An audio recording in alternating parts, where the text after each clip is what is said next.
Pwede na tayo maka-withdraw ng 500 pesos. Okay, click po natin. Katapos click po natin ang withdraw.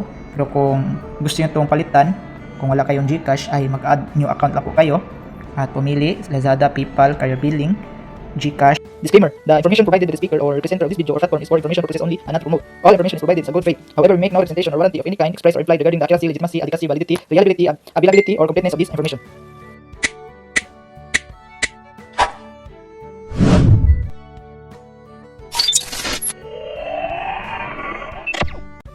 Hello guys, welcome back again to our channel. For today's video ay subukan po natin na mag-withdraw dito sa application na tinatawag na Puzzle Dog dahil meron na po tayo naipon dito ng 55,850. Kung tingnan po natin ito ay pwede po tayo maka-convert dito ng 560 pesos na green cash para maka-withdraw po tayo ng 500 pesos dahil ang minimum po dito sa green money kung tingnan po natin dito ay 500 pesos. Pero sa hindi pa tayo mag-withdraw ay subukan muna natin na maglaro dito dahil nasa level 4 na po tayo dito.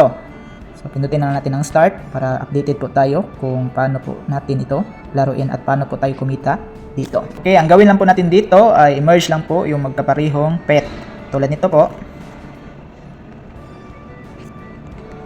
Okay, madali lang po ito laruin para maka-earn po tayo ng mga ticket dito or coins. Tulad nito po, yung naka-earn po tayo ng 480 na coins.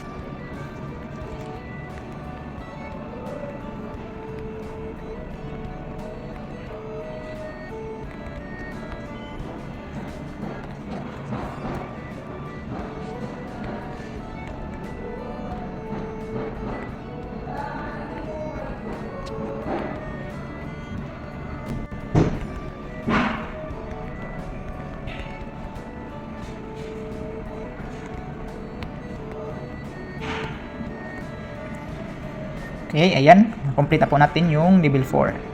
Okay, return home muna tayo. So, dito guys, ay hindi ko na lang po isa-isahin sa pagturo sa inyo dito dahil meron na po ako isang tutorial dito kung paano po tayo maka-earn ng iba pang mga coins at saka green money. So, ang gawin ko na lang dito ay mag-withdraw po tayo ng 500 para additional proof po kung legit po ba ito na laro. So, i-click po natin itong dito, yung coins natin. So, ayan, yung balance natin nasa 55,000 plus, then try natin mag-convert ng green money. So click lang natin ang exchange. So ayan po, naka-convert na po tayo at yung coins na lang natin o yung ticket ay nasa 25,000 plus na lang po. So dito guys ay meron na tayong 582.50 pesos at pwede na tayo maka-withdraw ng 500 pesos. Okay, click po natin. Tapos click po natin ang withdraw. Pero kung gusto nyo itong palitan, kung wala kayong GCash ay mag-add new account na po kayo at pumili Lazada, PayPal, Career Billing, GCash, Bank Transfer. So dito guys ay na-input ko na po yung GCash ko, ay pindutin na lang natin ang withdraw. So okay, ayan po guys, meron na tayong na-withdraw dito ng 500 pesos. Tingnan po natin dito sa ating withdrawal history. So ayan po, nakapinding na po or nakaprocessing na po yung 500 pesos. Okay, update ko lang po kayo once ma-receive ko po itong 500 doon po sa aking GCash wallet. Okay, check po natin kung ano na po yung status na winidraw natin ng 500 pesos, kung ito po ba ay success na. So punta lang po tayo sa ating profile picture, then dito sa withdrawal history. So ayan po, nag-success na po ang status niya, yung 500 natin. Then tingnan po natin ito sa ating GCash wallet kung ito po ba ay pumasok doon.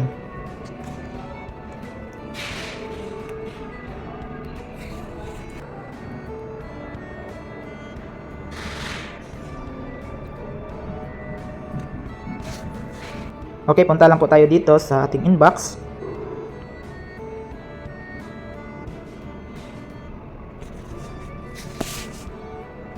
Pagkatapos dito po sa ating notifications. Okay, ayan po. Yung 500, you have received 500 pesos.